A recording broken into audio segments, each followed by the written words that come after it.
Magandang hapon po. Tingnan naman natin ito, may na-discover naman tayo sa pag-uurirat natin. Na-discover na natin na yung cheque na sinasabi ni Ramil Madriaga na binigay doon sa kanya ni Duterte na 89 million, ang petsa po ay April 13, 2023. Si BBM na presidente. So, imposible mangyari. Hindi totoo nangyari. Na ginagawa daw sa ni Duterte na dami nung presidente pa si Duterte. Ginagawa daw siyang dami na siyang taga-deposito sa pangalan niya. Eh, problema, o tingnan nyo yung petsa. I-screenshot ninyo ito. Yung petsa.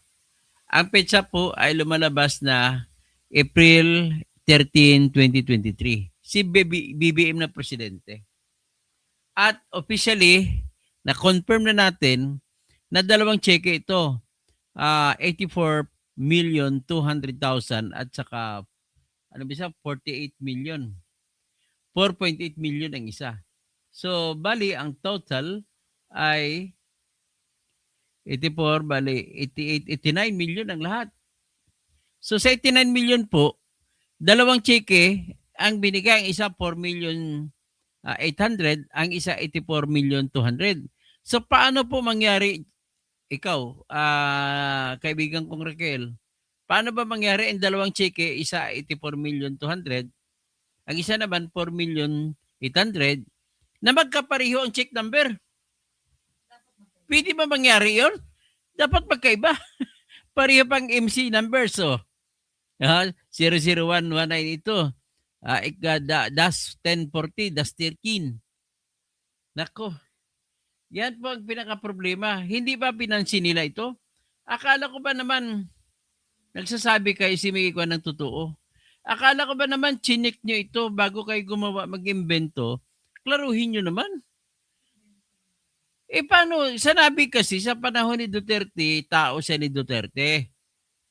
Tapos, ginagawa siya ni Duterte taga-deposito ng pera ni Duterte. At ang binabanggit niya, yung mga dineposito, yung 89 million, dalawang cheque. Eh nga tinignan mo yung petsa ng cheque, mother's check, ay April 13, 2023. Si Marcos na presidente. Paano mangyari yun? Grabe naman grabe naman kayo mag-imbento, day. Pagandahin nyo naman, maghanap-hanap kayo doon, siguro mali-mali, baka kulang ang bayad nyo to sa rekto. Yung pinagawa nyo, kaya hindi inayos. Naalala ko tuloy yung budget na sa noong 2025. Maraming mga blanco, parang ito yung nagkamali eh. So ito po, sumabog na po sa lahat. Dito na nyo makikita, regardless kung ano man maging desisyon ng committee, kung impeach na si Sara o hindi, alam na po ng mamamayan na nag-imbento lang kayo. Ito po yung konfirmasyon na pinakamalaking ebidensya. Pinakamalaking ebidensya. Yung pareho ang check number ng 82.4 million at saka 4.8 million. Hindi po pwede yung manager's check magkapareho ang serial check numbers. Nako. At saka inisyo April 13, 2023. Hindi isa sa panahon, akala ko magkwento siya, panahon ni Duterte, ginawa siyang dami, taga-deposito ng pera ni Duterte sa pangalan niya. Ginawa siyang dami para daw sa pangalan ilagay. Paano ito? How can you explain this? Ito sa mambulat na sa mukha nyo, ito, Luistro, Ridon. Ito yung imbento ninyo. Ang gumawa nito sa tingin ko si Dilima at saka si Trillanes eh. So paano ito paano nyo mapaliwanag yan na totoo yan? Grabe naman kayo. Yan Yung cheque na yan, makikita mo sa katabi si Abante. Nagtatanong tungkol sa cheque kay Ramil Madriaga. Paano ngayon mangyari yan? Argo? I cannot find any explanation why that thing happens if they are telling the truth. Pangalawa po, hindi po kailanman malalaman, hindi po kailanman maasahan ang tao na tumitistigo na nagbabasa. Sa karanasan ko bilang abogado, matestingan mo po yung kasinungalingan o katapatan sa katotohanan ng isang testigo kung tinatanong mo siya na wala siyang kudigo. Ito, klaro may kudigo. Ano na lang ang gagawin natin ito? 'Di ba? Di ba klaro ito? Ang inisyo na 2 cheque ni Ramel na 89 million ay presidente na si BBM, so hindi pwede mangyari na si BBM ng presidente, gagawa pa si Digong ng diskarte. Grabe naman kayo. Birthday ni Erap, April 19. Birthday ni Gloria Macapagal, April 5. Birthday ng kapatid ko ngayon, April 16. Ay, nako. Itanong ko nga ito kay Itanong ko ito kay Atty. Libayan, paano ba ito, Atty. Libayan, tulungan mo naman ako sa pag-analisa nito. Ano ba nangyari nito? Tapos, Marcial Silerio, nagdala sila ng basura sa kamera. Ay nako, gahanap lang kayo ng testigo. Giniba nyo pa, illegal ng pagdala nyo ng mga hearing ninyo. Alam mo bakit?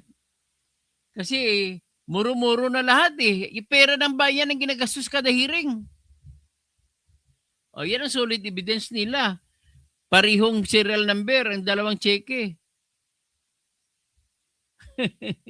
Ano solid evidence? Ma'am Pyra, Lucas, ito solid evidence ni Ramil Madriaga.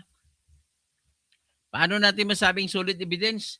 Kasi kung isa lang ang cheque, solid. Hindi masyado solid. Pero kung nagdalawang cheque, solid na kasi parehong 2 cheque, parehong serial number, parehong check number, anak ng... Ay, nako.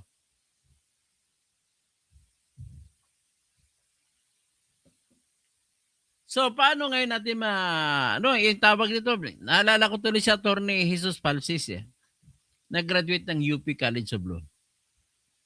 At sabi naman ni Atty. Glenn Chong, naalala ko si Atty. Glenn Chong, ang ginamit daw niya na strategy sa pag-prosecute sa mga pulis na nasintensyan sa pagpatay kay Richard Santillan at saka yung girlfriend niya anong pangalan nun? Kasing apelido. Kausing pala yun.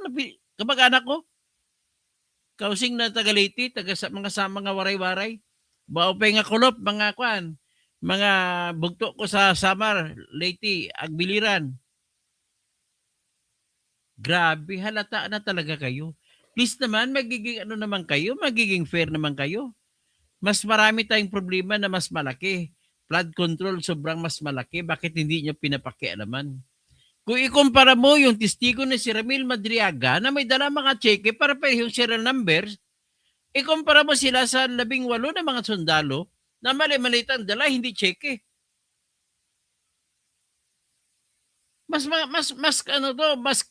Mas credible ng dihamak yung mga sundalo kasi wala silang krimen. Ito si Madriaga nakakulong. Gandang hapon na Thomas Esplana. Ito po yung mga ginagawa. Gagawa mo lang kayo ng ebidensya, palpak pa. Ano pang gano'n? Ito lang po aking concern. Paano naman yan? Pagkatapos, ano pa to? May sinabi si Malu Tikiyay. On another incident, I was informed by PRRD that 2 land bank managers check. Ito pong sinabi ni Madriaga. Kinot na natin On another incident, I was informed by PRRD, ibig sabihin President si Duterte, that 2 land bank managers checks which were to be delivered to one of our safe houses in Eastwood, Quezon City, in the amounts of 84,200,000 and 4,800,000 respectively were issued under my name, Madriaga. I can't understand, ni Malutik, kaya hindi ko maintindihan bakit ang House of Representatives Justice Committee ay hindi nagtanong dito tungkol sa mga palpak ng cheque na to. Una, ang cheque ay parehong petsa 2023 sa panahon na ng presidente na si BBM. Pangalawa, yung mga cheque ay galing sa Department of Human Settlements. Nako! O nga no. Raquel, ang dalawang cheque na sinumiti,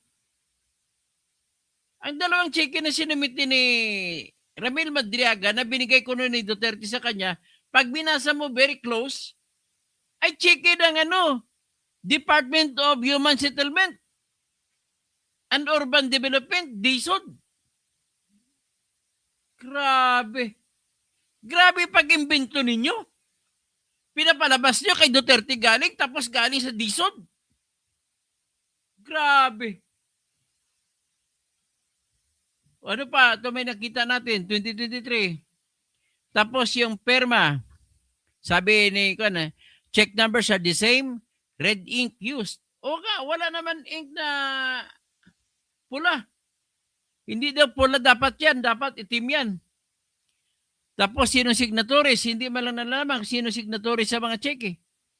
The paper trail are there just like the flood control projects, but legislators accepted the presentation without scrutinizing the checks, right? What mattered to the members of the Justice Committee was the narrative they are peddling.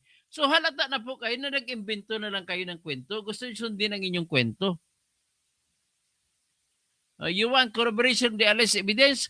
Call DHS for the signatories and vouchers. Call Land Bank for the details of the checks. When politicians allow lies to be peddled, how would you characterize them? How would you describe the process of searching the truth? Salamat po, Malutikia. Stick to the plan lang kayo para mayari nyo si Sarah. Ay, nako, nagbukhang ungas na talaga kayo dito lahat. So ano bang script niyo? Nabasa na namin ang script niyo. Grabe. So, wala na kayong idadahilan sa amin na maayos ang gawa ninyo. Ha? Ito yung proving question. Ang proving question ng mga mamamayan. Ang katakutan nyo. Sablay.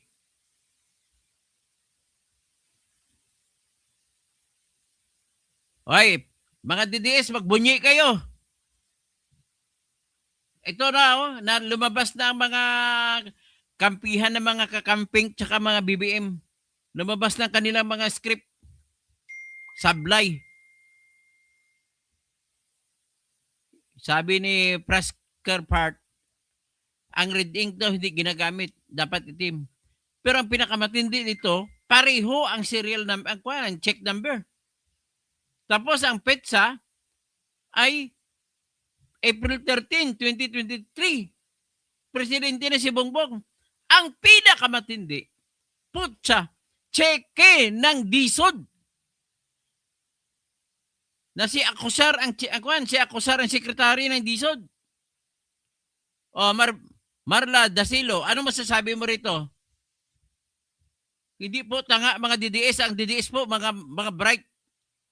Kayo mga tanga dahil sumasamba kayo sa puwit ni Marcos. Kahit na mali-malita ni nanakaw. Marcel Chilirog, ginawa tayo ng bobo ng mga Injustice Committee. O Kevin Jan, nakita mo na Kevin Jan, ikwento mo kay Abs. Mga bukok mga yan, maggawa man lang kayo ng story, sablay. O nga, tama ka naman, sablay. O Lax Gadya, ito na. Madriaga's testimony was obviously, hindi na obvious, very clear na. Sa rules of evidence ito, very clear na ito. Clearly and clear and convincing ng evidence. Nagsinungaling. Grabe. Biro mo, gagawin mo, ng kwento ka, nakikinig naman ako. Sabi ko, ano, ganun ba? Si Duterte namigay ng pera. Yan pala, hindi na si Duterte ang presidente nung naibigay ang cheque. Naibigay ang cheque, April 13, 2024, at ang cheque, ang may-ari ng cheque, para sa cheque ay nanggaling sa kay Secretary Acosar, na Secretary ni Bongbong sa DSUD, Department of Human Settlement and Urban Development. Grabe. Anong ibig sabihin nito? Alamin natin kung anong ibig sabihin nito. Sabi ni Gami, mga tanga, mga DDS, tae laman ng utak, gago. So, ibig sabihin, tae pala laman ng utak ko, Gami. Kasi DDS ako ngayon eh. Kayo, pinoprotektahan yung ganito, kalaswa, Grabe, halatang halata na. Parehong serial number at galing pa sa DSOD.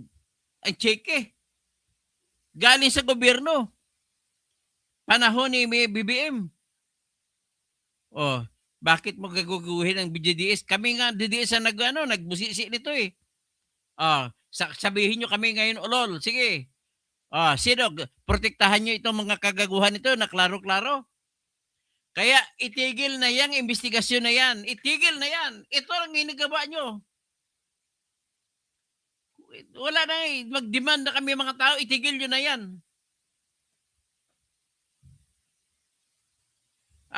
Bukas, Mr. Lax Gadya, sa next week, magsasampa po ako sa Supreme Court.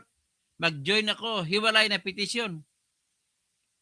Para para sa impeachment na ito, ipatigil ko na ito. Dami ng ebidensya eh. Unang-una ko, number 1 evidence ko, Marlon Empeynado, pamangkin. Good afternoon. Ang unang-unang ebidensya ko ay yung katotohanan na tinanggap ninyo ang supplemental affidavit na wala pang supplemental affidavit tong panahon na pinasagot nyo si Sara. Ibig sabihin po, hindi alam ni Sara yan. So, unfair yan. That is a violation of due process. Kaya, yan ang number 1 ko na gagamitin laban sa inyo. Grabe. Tapos, yung pag-introduce nyo sa mga supplemental affidavit ni Madriaga ay naglalabad ng 2 cheque na parehong serial number. Tapos parehong nanggaling sa Department of Human Settlement and Urban Development. So si Acosar ang nagbigay ng pondo. Grabe kayo. Daybot Rebex, Thomas Esplana, gandang hapon, Tony Kausing. Palpak mga ginagawa ng mga HOR. Solid evidence daw. Wag. Ano solid evidence ito? Nako, kahit sino tatanungin mo. So, script lahat ito ni Trililing. Ang gusto lang nila, alam nila matatalo sila sa Senado. Ang gusto lang nila mangyari, para marinig na mamayan yung hearing sa House of Representatives. Ito na, narinig nyo na. Puro mga palpak. Sa Lunes. O di kaya bukas, kasi may lakad lang ako. Sa Lunes, ipapile ko na magpapile ako petition for certiorari. I will stop this brouhaha. Puta kina. Nag-usik-usik na sila sa kwarta sa gobyerno. Ang gobyerno, ang pera ng gobyerno ay ginagamit na nila sa walang kakwenta-kwenta. Grace Makes Vlog, go attorney, always support watching din sa Scotland. Thank you. Marla Dasilio, ano pang masasabi mo? Ano pang sabi ninyo? Mga kakampi ng mga demonyo kayo. Okay? Si Efraim Santos, mabuhay po attorney sa panindigan para sa tama. Katarungan para sa bayan. Sana kayo na susunod ang nasa Congress. Sige lang, baka naman may tsamba tayo. Mananalo tayo kay Senador. Palitan ko si Erwin Tolpo. Okay? Hanggang dyan lang muna ngayon ang ating ikan. Para hindi magulo ang usapan, iyan lang muna ating live vlog. Maraming salamat po. Paki-like at paki-share.